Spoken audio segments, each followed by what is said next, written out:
বিড়ি হারাম তার প্রমাণ কোথায়? বিড়ি যে মদ তার প্রমাণ কোথায়? সিগারেট যে মদ তার প্রমাণ কোথায়? জর্দা যে মদ তার প্রমাণ কোথায়? তো জর্দা যে মদ, এটাই যদি কোরআন মাজিদে আর হাদিসে লেখা থাকে, তাহলে কিয়ামত পর্যন্ত কত মদ সৃষ্টি হবে, তার নাম যদি কোরআন মাজিদে উল্লেখ থাকে, তাহলে শুধু মদের নামে এর চেয়ে একটা বড় গ্রন্থ। কত নতুন নতুন বের হচ্ছে, কত ইয়াবা আছে, আর কত যে কি আছে, আর গাঞ্জা আছে, আর হিরোইন আছে, হিসাব আছে কত। আর আমি তো বলেছি ঠান্ডা, পেপসি, কোকা-কোলা, সব মদ। তাছাড়া কোনো হুজুর জর্দা খাই, উনি তো মাকরু বলেছেন। আপনারা তো জানেন না মাকরু মানে কি? মাকরু মানে খারাপ। তো হুজুর খারাপ খায়, আমাদের ইমামতি করে, হুজুর একটু শরম পায় না যে খারাপ খেয়ে আমাদের ইমামতি করেন কি করে? হুজুর আপনার একটা শরম পাওয়া দরকার, হুজুর আপনার একটা লজ্জা থাকা দরকার, হুজুর আপনার একটা ইতস্তবোধ থাকা দরকার। আপনার লজ্জা হয় না কেন হুজুর? হুজুর আপনার ইতস্তবোধ হয় না কেন? আপনি জর্দা খেয়ে ইমামতি করেন কেন? অত ঢং কেন আপনার? আপনার তো খারাপ লাগা উচিত। আপনি দোকানে বসে আড্ডা পিটেন কেন? এখানে সেখানে বসে আপনি পান চান কেন? এ অভ্যাস কেন আপনার? সম্মানিত দিনী ভাই বোন, একটা ভালো মানুষকে যদি হাফ কেজি জর্দা খাওয়িয়ে দেন, তাহলে তার বিবেকের ক্ষতি হবে কি? রাসূল সাল্লাল্লাহু আলাইহি ওয়াসাল্লাম একটা বাক্য বলেছেন, যে বাক্য কিয়ামত পর্যন্ত প্রযোজ্য। তিনি বলেছেন, মাসকারা কাসিরুহু ফাকালিলুহু হারাম। যে জিনিস বেশি খেলে বিবেকের ক্ষতি হবে, তার কমও হারাম। তো যে জিনিস বেশি খেলে বিবেকের ক্ষতি হবে, তার একটা কণাও হারাম। এমন একটা হাদিস বলেছেন, সব চলবে। বিড়ি, তামাক, জর্দা, সিগারেট, গুল, নেশাদার দ্রব্য, এগুলো খেলে সে জান্নাতে যাবে না। 2, ওর রাজনাত মিনান নিসায়ে, পুরুষের বেশধারী নারী, যারা পুরুষের জুতা স্যান্ডেল পরে, যারা পুরুষের শার্ট প্যান্ট পরে, যারা পুরুষের পোশাক পরে, তারা জান্নাতে যাবে না। এটা আল্লাহ রাসূলের ঘোষণা। তিনি বলেন, 3, দায়ুস আল্লাযী কুররা ফি আলাল খাবাসা, দায়ুস যে তার বাড়িতে বেহায়াইর সুযোগ দিয়েছে, যার মেয়ে নগ্ন পোশাকে আসে যায়, যার স্ত্রী সাধারণ নগ্ন পোশাকে হাটে বাজারে যায়, চলে ফিরে, তার একটা আত্মমর্যাদা থাকা দরকার। পুরুষ হিসেবে একটা আত্মমর্যাদা থাকা দরকার। আত্মমর্যাদা মানে আমার স্ত্রী খালি গায়ে বাইরে গেলে কেমন কেমন লাগে, তার নাম আত্মমর্যাদা। যখন কারো আত্মমর্যাদায় কাজ করে না, স্ত্রী হাটে বাজারে যায়, তাকে ভালো লাগে, তখন ওই স্বামী আর মানুষ হলো পশু, ও হলো কুকুর শ্রীগালের মতো। বুঝে না ওরা, ওদের অন্তর আছে, বুঝে না। দেখেও দেখে না ওরা, চক্ষু আছে, দেখে না। শুনেও শুনে না ওরা, কান আছে, শুনে না। উলায়েকা কাল আনআম, তারা পশু প্রাণীর মতো, তারা গরু ছাগলের মতো, তারা কুকুর শ্রীগালের মতো। ভালো হয় বরং তার চেয়ে খারাপ। ওই স্বামী কুকুর শ্রীগালের চেয়ে খারাপ। যার স্ত্রী বাজারে ঘুরে তাকে খারাপ লাগে না। খারাপ লাগে বেটা, তোমাকে বলতে এসেছি। আপনাকে খারাপ লাগে, আপনার লজ্জা হয় না কেন? আপনার হায়া হয় না কেন? আপনার শরম হয় না কেন? আপনার মানবতা নেই, আপনার বোধোদয় নেই, আপনার হিতাহিত জ্ঞান নেই, আপনার মানবতা কাজ করে না। আপনার স্ত্রী জাতিকে ধ্বংস করেছে, আপনাকে খারাপ লাগে না কেন? আপনার আত্মমর্যাদা থাকা দরকার। আমরা যদি এরকম অবস্থায় 1 মিনিট দেখি, তাহলে তো আমরা অজ্ঞান হয়ে যাই। ইন্না লিল্লাহি ওয়া ইন্না ইলাইহি রাজিউন, যেটা আমরা স্বপ্নেও ভাবি না, স্বপ্নেও দেখি না এরকম দৃশ্য, যে আমাদের বাড়ি থেকে হাটে বাজারে চলে যাবে এমনি ঘুরে। আর আপনার রাত দিন ঘুরে, আপনাকে কে বলেছে মানুষ? জি না, আল্লাহ বলেননি। আল্লাহ বলছেন, বুঝে না ওরা, অন্তর আছে, বুঝে না। দেখেও দেখে না ওরা, চক্ষু আছে, দেখে না। শুনেও শুনে না ওরা, কান আছে, শুনে না। ওরা হচ্ছে পশু প্রাণীর মতো, ওরা গরু ছাগল কুকুর শ্রীগালের মতো, বরং তার চেয়ে খারাপ। একথা আমি বলিনি, একথা আল্লাহ বলেছেন। কি আপনি দেখাতে চাচ্ছেন? তাহাজ্জুদ পড়ে অত কিছু দেখাতে চায়েন না। বেটি নগ্ন হয়ে ঘুরে বেড়ায়, আপনি 3 মাসের চিল্লে লন্ডনে চলে গেছেন, চিল্লাই জান্নাত কিনবেন। এত জান্নাত সহজ নয়, জান্নাত তো সহজ নয়। হজবাতিন নার বিশাওয়াত, জাহান্নাম ঘেরা আছে মনের ইচ্ছে দিয়ে। ও হজবাতে জান্নাতে মাকারে হে, কষ্ট, ক্লেশ, নিয়ম, নীতি, ত্যাগ, তিতিক্ষা দিয়ে ঘেরা আছে জান্নাত। জান্নাত সহজে পাওয়া যায় না, জান্নাত পাওয়া খুব টাফ ব্যাপার। আল্লাহ নবী বলছেন, বুখারী মুসলিম, হজবাতিন নার বিশাওয়াত, মনের ইচ্ছা দ্বারা জাহান্নাম ঘেরা আছে। হজবতে জান্নাত বিল মাকারেহে, নিয়ম নীতি কষ্ট ক্লেশ ত্যাগ তিতিক্ষা সব কিছু দিয়ে জান্নাত ঘেরা আছে। রাসূল সাল্লাল্লাহু আলাইহি সাল্লাম বলছেন, আদ-দুনিয়া সিজনুল লিল মুমিন ওয়া জান্নাতুল লিল কাফির। পৃথিবী হচ্ছে মুমিনের জন্য কারাগার আর কাফেরের জন্য জান্নাত। জান্নাত মানে খোলা জায়গা, যেখানে কোনো নিয়ম নীতি নেই, বাধা বিঘ্ন নেই। তো যারা দিন ধর্ম মানে না তাদের জন্য পৃথিবী জান্নাত, এ কথা মুহাম্মদ সাল্লাল্লাহু আলাইহি সাল্লাম বলেন, হাদিস বুখারী মুসলিম। আর মুমিনের জন্য কারাগার, কারাগার মানে অবাক কথা, জেলখানা। ইচ্ছে মতো হাটে বাজারে যাওয়া যায় না, তার নাম হলো কারাগার। ইচ্ছে মতো স্বামীর সাথে কথা বলা যায় না, তার নাম হলো কারাগার। ইচ্ছে মতো বাপের সাথে দেখা করা যায় না, তার নাম হলো কারাগার। ইচ্ছে মতো বাইরে যাওয়া যায় না, তার নাম হলো কারাগার। আল্লাহর নবী আমাকে বলছেন যে পৃথিবী হলো তোমার জন্য কারাগার, কিন্তু আমি কোনো সময় বুঝতে পারলাম না কারাগার কাকে বলে। ইচ্ছে মতো ব্যবসা করি, ইচ্ছে মতো চাকরি করি, ইচ্ছে মতো জমি চাষ করি, ইচ্ছে মতো হাট বাজারে যাই, ইচ্ছে মতো খেতে বসি, ইচ্ছে মতো জুতা স্যান্ডেল করি, কই বুঝতে পারি না কারাগার। অথচ আল্লাহর নবী বলছেন কারাগার। অবাক কথা, আল্লাহ নবী কি ভুল বলেছেন? নাউজুবিল্লাহ। আল্লাহ নবী তো ভুল বলেননি, অবশ্যই কারাগার। কিভাবে আব্দুর রাজ্জাক সাহেব বলেন তো? কারাগার মানে বুঝতে পারলেন না? এক গ্লাস পানি ইচ্ছে মতো খাওয়া যায় না, তার নাম কারাগার। আর একজনের ইচ্ছায় চলতে হবে, উনি যেভাবে বলেছেন সেভাবে। ঠিক কথাটা এরকম, উঠো তো উঠলাম, বসো তো বসলাম, আমার কোনো স্বাধীনতা নেই, তার নাম কারাগার। একজন বলেছেন সেই অনুপাতে চলতে হবে, তার নাম হলো কারাগার। তিনি বলেছেন পানি ডান হাতে খাও, ডান হাতে খেতে হবে। তিনি বলেছেন বসে খাও, বসে খেতে হবে। তিনি বলেছেন 3 শ্বাসে খাও, 3 শ্বাসে খেতে হবে। তিনি বলেছেন শেষে আলহামদুলিল্লাহ বলো, তো আলহামদুলিল্লাহ বলতে হবে। এর নাম কারাগার। এক জোড়া জুতা, নিজের জুতা নিজে টাকা দিয়ে কিনেছি, ইচ্ছা মতো পরা যায় না, তার নাম কারাগার। ডান পায়েরটা আগে পড়তে হবে, আর খোলার সময় কোনটা? বাম পায়েরটা আগে খুলতে হবে। আরে নিজস্ব বিছানা, ঘর বাড়ি আমি করেছি, ঘর বাড়ি আমি করেছি, চাদর আমি কিনেছি, সুন্দর করে সাজিয়েছি, আমি নাকি ইচ্ছে মতো ঘুমাতে পাবো না? ডান কাতে ঘুমাতে হবে, ঘুমানোর সময় বলতে হবে আল্লাহুম্মা বিসমিকা আমুতু ওয়া আহইয়া। আপনারা জানো না, আল্লাহুম্মা আসলামতু নাফসি ইলাইকা। আপনি বলবেন আল্লাহুম্মা আসলামতু নাফসি ইলাইকা ওয়া ওয়াজ্জাহতু ওয়াজহি ইলাইকা ওয়া ফাওয়াজতু আমরি ইলাইকা ওয়া জাআতু জাহরি ইলাইকা রাগবাতু রাহবাতান ইলাইকা লা মালজা ওয়া লা মানজা মিনকা ইল্লা ইলাইকা আমানতু বিকিতাবিকা আল্লাযী আনসালতা ওয়া নাবিয়িকা আল্লাযী আরসালতা। এই দোয়া পড়ে আল্লাহ রাসূল রাতে ঘুমাতেন। আপনি পড়েন তো? বসে আছেন কি? এতগুলো মানুষ কেউ সাড়া দিচ্ছেন না কেন? আল্লাহ নবী এইটা বলে ঘুমাতেন। আয়েশা রাদিয়াল্লাহু তাআলা আনহার বিবরণ, উযু করে ডান কাতে এই দোয়া পড়ে ঘুমাতেন। তো কোনটা পড়ে ঘুমান? সূরা মুলক পড়ে? অত ছোট বললে হয়? তোমরা যুবক পড়াশোনা করছো, খালি হাটে বাজারে ঘুরে বেড়াচ্ছ আর মিছিল করে বেড়াচ্ছ, মুখের চরিত্র ফুলের মতো পবিত্র। বোকা হয়ে গেছো, কিছু মুখস্থ করো, সময় কাটাও। আয়াতুল কুরসি পড়ে ঘুমাতে হবে, নইলে সূরা বাকারার শেষ 2 আয়াত পড়ে ঘুমাতে হবে, নইলে সূরা মুলক পড়ে ঘুমাতে হবে, নইলে এই যে বড়টা পড়ে ঘুমাও। আমি আল্লাহুম্মা বিসমিকা আমুতু ওয়া আহইয়া পড়ে ঘুমানো যাবে না এই কথা আমি বলি না। এদেশে একটা বই পাওয়া যায়, আইনে রাসূল সাল্লাল্লাহু আলাইহি ওয়াসাল্লাম দোয়া অধ্যায়। এই নাম শুনেছেন এই বই? আইনে রাসূল সাল্লাল্লাহু আলাইহি ওয়াসাল্লাম দোয়া অধ্যায়ে 10টা দোয়া আছে, 10টা সিরিয়াল দোয়ার। 16টা স্থান আছে হাত তুলে দোয়া করার, 40টা হাদিস দেওয়া আছে হাত তুলে দোয়া করার, 16টা স্থান আছে হাত তুলে দোয়া করার।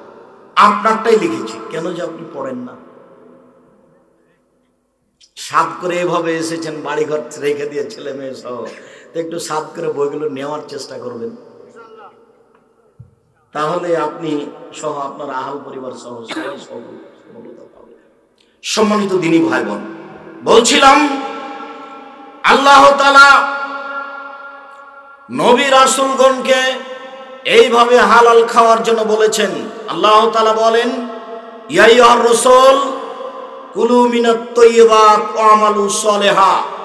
নবী রাসূলগণ আপনারা হালাল রুজি খান আর সৎ আমল করুন। হালাল রুজি খেতে হবে, সৎ আমল করতে হবে, সব আমল সৎ নয়, সব আমল সৎ নয়।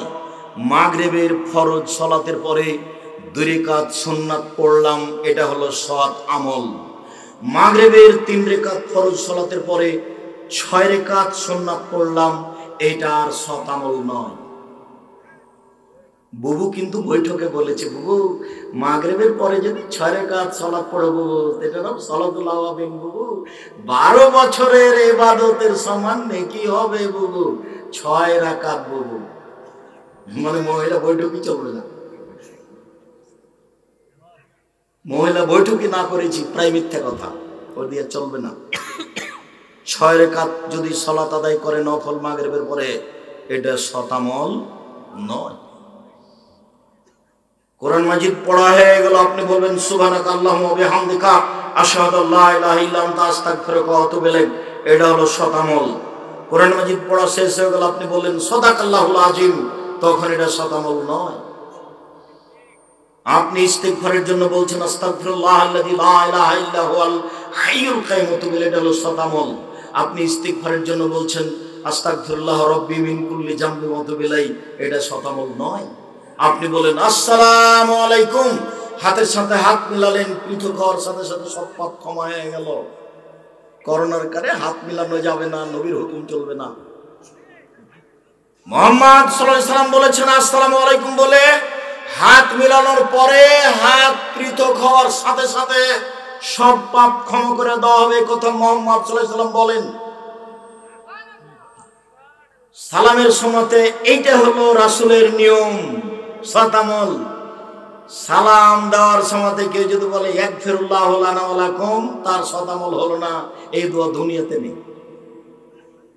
কিভাবে যে চলছে আল্লাহই ভালো জানেন, না আপনি জানেন না হুজুর জানেন, কোথা থেকে এসেছে কেউ জানে।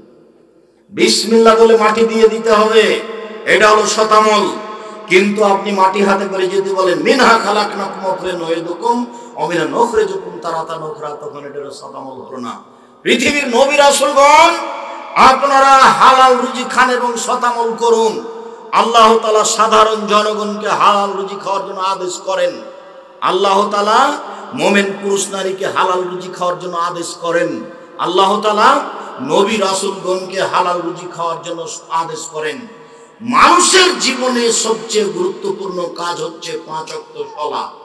মানুষের জীবনে এর চেয়ে ভিন্ন ধরনের ব্যতিক্রম কোনো গুরুত্বপূর্ণ কাজ নেই। বলতে পারেন মানুষের জীবনে সবচেয়ে গুরুত্বপূর্ণ কাজ কি? মানুষের জীবনে সবচেয়ে গুরুত্বপূর্ণ কাজ হচ্ছে সালাত। সালাত এমন একটা ইবাদত যার উপরে নির্ভর করে অন্যান্য ইবাদত। সালাত আছে তো হজ আছে, সালাত নেই তখন হজ কাটা গেছে। সালাত আছে তো রোজা আছে, সালাত যখন নেই তখন রোজা কাটা গেছে। এ কথাই ঠিক, ইবাদতের জগতে সবচেয়ে দামি ইবাদত দান, শক্তিশালী পাওয়ারফুল ক্ষমতাধর ইবাদত দান। কিন্তু সালাত আছে তখন দানের নেকি আছে, সালাত যখন নেই তখন দানের নেকি নেই। পৃথিবীতে সবচেয়ে ব্যতিক্রম ভিন্ন ধরনের বিরল ইবাদত হচ্ছে সালাত, যার সাথে 5 মিনিটের জন্য আপোষ চলে না। পৃথিবীতে গুরুত্বপূর্ণ দ্বিতীয় কাজ হচ্ছে হালাল রুজি। যখন হালাল রুজি নেই তখন সালাতও নেই। হারাম রুজি যখন, তখন কোনো ইবাদত কবুল হবে না। এদেশের কোনো এনজিওতে, এদেশের কোনো ব্যাংকে চাকরি করে সে টাকা দিয়ে চাউল কিনে ভাত খেয়ে ইবাদত কবুল হবে না, এটাই চূড়ান্ত। শুনুন, আবু হুরায়রা রাদিয়াল্লাহু তাআলা আনহু বলেন রাসূল সাল্লাল্লাহু আলাইহি ওয়াসাল্লাম বলেছেন ইয়াতি আলান নাস জামানুন লা ইওয়ালিন নাস মা খাজা মিনহু আমিনাল হালাল আমিনাল হারাম। অচিরেই মানুষের উপরে এমন একটা যুগ জামানা চলে আসছে যে যুগ জামানায় মানুষ বিবেচনা করবে না এইটা হালাল না হারাম। ব্যবসা হালাল না হারাম বিবেচনা করবে না। নেটে ইন্টারনেটে ব্যবসা করবে, সে বিবেচনা করবে না এটা হালাল না হারাম। চাকরি করবে, চিন্তা ভাবনা করবে না সেটা হালাল না হারাম। জমি চাষ করবে, বিবেচনা করবে না এই জমি তার না তার নয়। দাবি করে তার বাপদাদা দখল করে খাচ্ছে, দলীয় ক্ষমতার বলে জোর করে জমি চাষ করছে, বিবেচনা করে না এই জমি তার কি কার। ক্ষমতার দাপট চিরদিন চলবে না, অর্থের দাপট চিরদিন চলবে না। চলেনি দাপট ফেরাউনের, চলেনি দাপট নমরুদের, চলেনি দাপট আদশামদের, চলেনি দাপট কোনো দাম্ভিকের। বিচার মাঠে যখন জাহান্নাম হইচই লাগাবে, তার জাতির মার জাহান্নাম আল্লাহর সামনে হইচই লাগিয়ে দিবে, হইচই লাগিয়ে দে বলবে, বেমা উসিরতু বিল মুতাজাব্বিরিন ওয়াল মুতাকাব্বিরিন, আল্লাহ আমার ভিতরে স্বৈরাচারী, স্বেচ্ছাচারী, দাম্ভিক, অহংকারী কেন? তখন আল্লাহ তাআলা বলবেন, জাহান্নাম ইন্নাম আনতি গাযাবি, তুমি হচ্ছে আমার রাগ, তুমি আমার ক্রোধ। ওয়াদেব বিকিমান আশাউ মিন ইবাদি, তোমাকে দিয়ে শাস্তি দেব আমার বান্দার যাকে ইচ্ছে। যে দাম্ভিক, যে স্বৈরাচারী, যে স্বেচ্ছাচারী, যে জুলুমবাজ, যে ক্ষমতা দেখিয়ে দাপট দেখিয়ে সমাজে চলেছে, অসহায় মানুষকে আরো অসহায় করেছে, জোর করে জেল হাজতে দিয়েছে, জোর করে খুন খারাপি করেছে, তাকে আমি তোমাকে দিয়ে শাস্তি দেবো, সেই তো তুমি জাহান্নাম। জাহান্নাম তুমি মনে রেখো, সেই তো তুমি জাহান্নাম। স্বৈরাচারী, স্বেচ্ছাচারী, বদমেজাজি, জুলুমবাজ, আত্মসাৎকারীকে আমি তোমাকে দিয়ে শাস্তি দেব, আমি প্রতীক্ষমান রয়েছি, তুমি থাকো। সম্মানিত দিনী ভাই বোন, এমন একদিন চলে আসবে মানুষ হালাল হারাম বিবেচনা করবে না, সেই সময় এখন চলে এসেছে। আবু হুরায়রা রাদিয়াল্লাহু তাআলা আনহু বলেন, রাসূল সাল্লাল্লাহু আলাইহি সাল্লাম বলেছেন, ইন্নাল্লাহ তাইয়্যিব, আল্লাহ হচ্ছেন পবিত্র, লা ইয়াকবালু ইল্লা তাইয়্যিবা, আল্লাহ পবিত্র ছাড়া কবুল করেন না, হালাল ছাড়া কবুল করেন না। দান হালাল ছাড়া হবে না, সাদাকা যাকাত হালাল ছাড়া হবে না, ইবাদত বৈধ রুজি ছাড়া হবে না। সুম্মা যাকারা রাজুলা, তারপর তিনি একটা লোকের আলোচনা করলেন, ইতুলি সাফারা, যে লোকটা লম্বা সফরে আছে, আশা শাক মারা, মাথার চুলগুলি এলোমেলো হয়ে গেছে, ঠিক মতো গোসল করেনি, ঠিক মতো চিরুনি করেনি, লম্বা সফরে আছে, বিপদে পড়েছে, হাত তুলে প্রার্থনা করছে। বিপদে পড়ে হাত তুলে প্রার্থনা করতে হয়, কবরের পাশে গিয়ে হাত তুলে প্রার্থনা করতে হয়, ছেলে মেয়ের জন্য হাত তুলে প্রার্থনা করতে হয়, কাবা ঘরে গিয়ে সাফা পাহাড়ে উঠে, মারওয়া পাহাড়ে উঠে হাত তুলে প্রার্থনা করতে হয়। পরের 2 দিন প্রথম 2টি খাম্বায় পাথর মেরে হাত তুলে দোয়া করতে হয়। পানি চাইতে গিয়ে সবাই মিলে হাত তুলে দোয়া করতে হয়। হাত তুলে দোয়া করার প্রায় 36টি হাদিস বুখারী মুসলিমে রয়েছে। হাত তুলে দোয়া করলে খালি হাত ফিরে দিতে আল্লাহ লজ্জা পান। হাত তুলে দোয়া করলে খালি হাত ফিরে দিতে লজ্জা পান। হাত তুলে দোয়া করা একটা গুরুত্বপূর্ণ ইবাদত, যা মানুষের জীবনে জরুরি। তা অবশ্যই ব্যক্তিগতভাবে, সমষ্টিগতভাবে হাত তুলে দোয়া করলে রাসূলকে অপমান করা হবে। অতএব জানাজার পরে, সভা সমিতির পরে, ঈদের মাঠে, বিবাহ শাদীর পরে, এই সব জায়গাতে যদি মানুষ সবাই মিলে হাত তুলে দোয়া করলে, তাহলে রাসূলকে অপমান করা হবে, তার নাম বিদআত। তখন আর জান্নাত হবে না। পানি চাইতে গিয়ে সবাই মিলে উল্টা হাতে হাত তুলে দোয়া করতে হবে, তার নাম ইস্তিসকা, তার নাম সমষ্টিগত ব্যাপার। যদি জুমা মসজিদে খুতবা চলাকালীন এটা হয়ে থাকে, তাহলে সবাই মিলে সোজা হাতে হবে, সবাই মিলে হাত তুলে হবে। এইটা হচ্ছে পানি চাওয়ার জন্য দোয়া। সম্মানিত দিনী ভাই বোন, ইনি হাত তুলে দোয়া করছেন দীর্ঘ সময় ধরে। রাসূল সাল্লাল্লাহু আলাইহি সাল্লাম বলেন,